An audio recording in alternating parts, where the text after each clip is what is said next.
Here we are in the year 2022 and we're in the midst of Drag Queen Story Hour UK.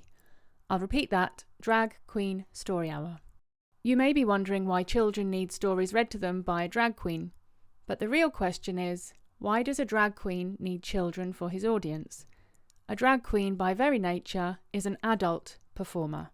Sab Samuel, who goes by the name of Ada HD, explains why. It's very lovely, but the fact that I am a role model for 5-year-olds now, I think that says a lot personally. And I have gained a lot of little fans very quickly, which I want to say is obviously it's a compliment to me and what I do, but I also want to say I think it's more. It's just very, very, very clear that a role model for queer children, a role model for young queer people, are so few and far between that all it takes is just even one person to do something that they become so incredibly loved by these people. So I'm just evidence that there needs to be more of me. He sees himself as a role model for queer children, his young little queer fans. A role model is a person whose behaviour, example or success is or can be emulated by others, especially young people. Sab Samuel thinks he is being a good role model by liking a children's cartoon to being at an orgy, with your backside in the air waiting for a man to destroy your hole. He also thinks he's being a good role model when he pretends that a young boy of about 12 could actually be a 23-year-old if he was in a gay bar. And how about signing the bum that he's likely just penetrated in the name of his children's performer, where he has gathered lots of little fans? And what will his little fans think when they see him in his rainbow outfit with a semi-erection? Drag Queen Story Hour uses the tagline, "Love has no age," which was a tagline formerly used by the Paedophile Information Exchange, also known as PI. PI was formed in 1974. It campaigned for children's sexuality. It wanted the government to axe or lower the age of consent. It offered support to adults in legal difficulties concerning sexual acts with consenting underage partners. The real aim was to normalise sex with children.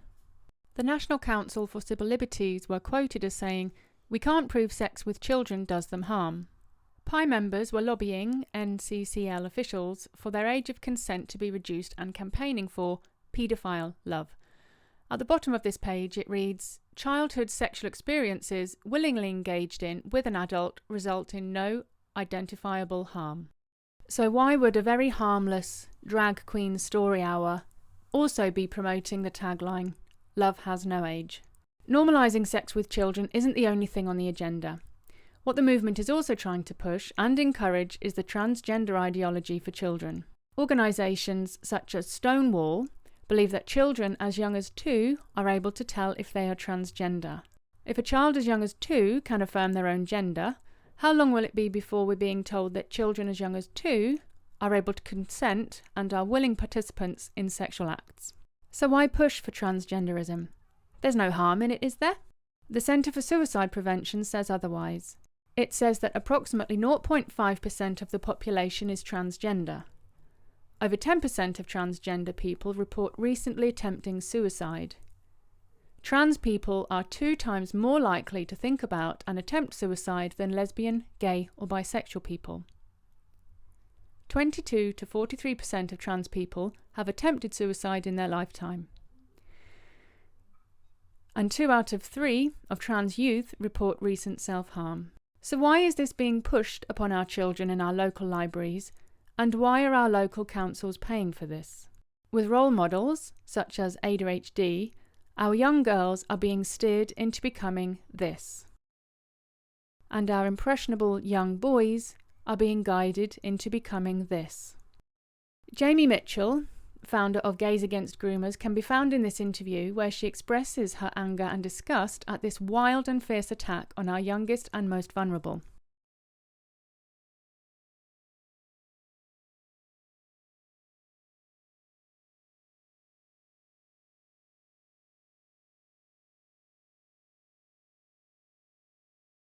Here's what a drag queen has to say about the grooming of children in libraries.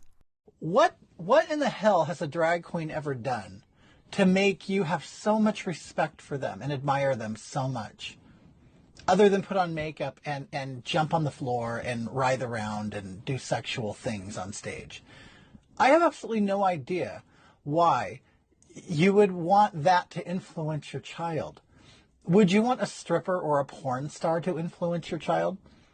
It makes no sense at all. A drag queen performs in a nightclub for adults. There is a lot of filth that goes on, a lot of sexual stuff that goes on. And backstage, there's a lot of nudity, sex, and drugs. Okay? So I don't think that this is an avenue you would want your child to explore. Patriotic Alternative have been a visible presence at numerous protests across the UK, and we are proud to stand against this degeneracy and the grooming of our children. 2 years ago, the people of Britain stood against this degeneracy enough to get it cancelled. Yet here we are 2 years on, and he has the full support of the councils, the libraries, and constabulary. This year, the people of Britain stood against the family sex show enough to get that cancelled. So what can we expect to see in another 2 years if this grooming continues? Will parents be as equally forthcoming to take their children to a nude sex show for children? If we don't put a stop to this, the live family sex shows won't just have children in the audience, it could also have them on stage as part of the show. Think about it.